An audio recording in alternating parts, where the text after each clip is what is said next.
An interview with Jonathan Swan is like being interrogated by a koala bear. But Senator McConnell, don't you think it's strange that you and the devil have never been seen in the same place at the same time? Don't you think that's strange? Well, I guess when you go to hell, you'll find out for yourself. NPR is here tonight, one of my favorites. Congratulations on all the work you do. I love Tiny Desk concerts. I just wish you guys didn't always have to beg for money. You know, maybe you're spending too much on those tote bags. Who designs those? House of Gucci? Why not just ask Ivanka which kids make her stuff? Come on. And how about the New York Times, also here? Man, can I just say, New York Times, I did not realize how much you guys like to party. Yeah, I've seen some of you sneaking off to the bathroom to do things you're not supposed to do tonight. Like post on Twitter. Yeah, I've seen that. I love the New York Times, I really do. You guys are the best. You do some of the most accurate, precise reporting and news. You never fail to write down exactly whatever the police have given you to say. Really powerful. Like, is it just me, or does the New York Times keep blaming bail reform on crimes that had nothing to do with bail reform? Like, I'm half expecting to open your newspaper and see a headline, Mets blow 4-run lead due to changes in state bail laws.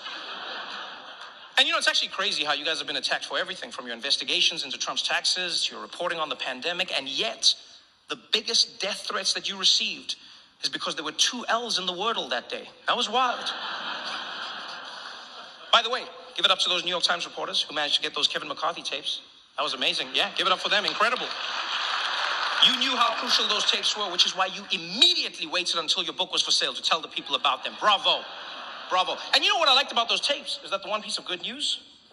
Is that now we know whether Nancy Pelosi or Kevin McCarthy are Speaker of the House, that position will still be held by someone who believes that Trump should have resigned and was responsible for what happened on January 6th.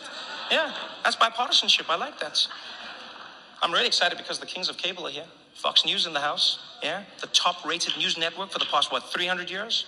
Killing it. And I know Fox has a bad reputation. I even feel you tense up now when I talk about them. They really do crush it.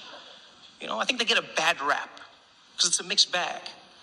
You know, they actually have really good journalists. It just depends on when you watch. All right, Fox News is sort of like a Waffle House. Yeah, it's relatively normal in the afternoon, but as soon as the sun goes down, there's a drunk lady named Janine threatening to fight every Mexican who comes in. You can't throw me out. I know the real president. How about that Fox primetime lineup, huh? Tucker Carlson, Sean Hannity, Laura Ingraham. Their coverage of COVID was really impactful. Their segments about vaccines moved their viewers into the ICU. And congrats to Sean Hannity on becoming the longest running host in cable news history, by the way. Give it up for him. For real, give it up for him. Longest running host. Don't hate. Don't hate the player. Yeah. Fun fact, Sean Hannity and Ainsley Earhart are actually dating now. Yes. Yeah, and I actually think it's beautiful to see an office romance at Fox that won't end in a $20 million settlement. Yeah. I'm sure wherever Roger Ailes is right now, he's looking up and smiling. Oh, Laura Ingraham. Wow. What can you say about her that hasn't already been said by the Anti-Defamation League? Powerful. I'm just sad that Tucker Carlson isn't here today. He's my favorite. What a talent. Tucker Carlson, are you kidding me? Woo! That man's a beast. Who else could fill an entire show each night asking questions that Google could easily answer? Do vaccines work? Who really won the election? Who's the president right now? Is this America? Gripping stuff. But you know, if we're honest people, there's so much happening in the world right now. Sometimes it can be overwhelming and you just want to tune it all out. And that's why I love watching CNN. Where's Jeff Zucker, by the way? Also couldn't make it? What's happening over there? Apparently Jeff got fired after he tried to keep his workplace relationship a secret, which is weird because if he really didn't want anyone to know about it, he could have just made a show about it on CNN+. I know, it's so sad. CNN+, gone, but forgotten.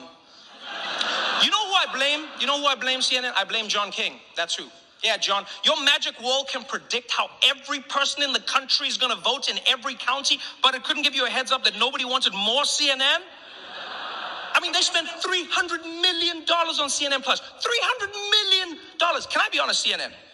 I think Stanley Tucci was playing you guys. Yeah. No, I think that dude knew exactly where Italy was.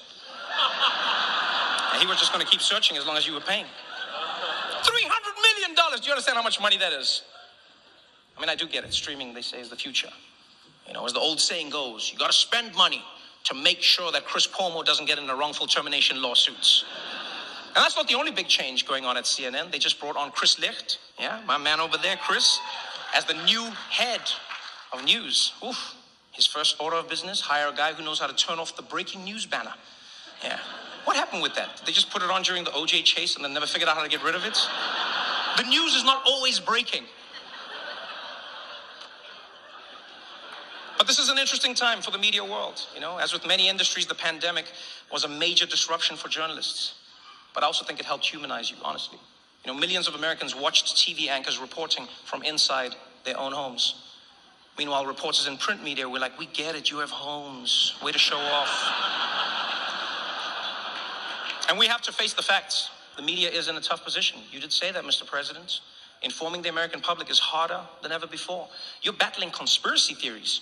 That the election was stolen by George Soros, that JFK Jr. is still alive, that everyone in this room is a secret pedophile. And that's just what Clarence Thomas's wife believes. It's insane, people.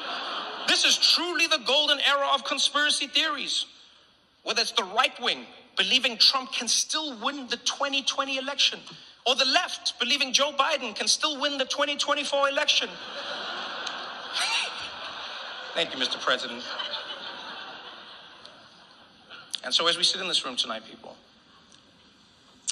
I really hope you all remember what the real purpose of this evening is. Yes, it's fun. Yes, we dress nice. Yes, the people eat, they drink, we have fun. But the reason we're here is to honor and celebrate the Fourth Estate and what you stand for.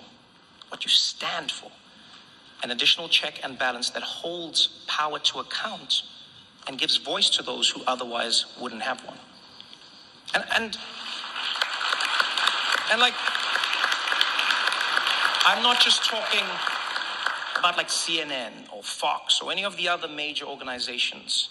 I'm talking about everyone, you know,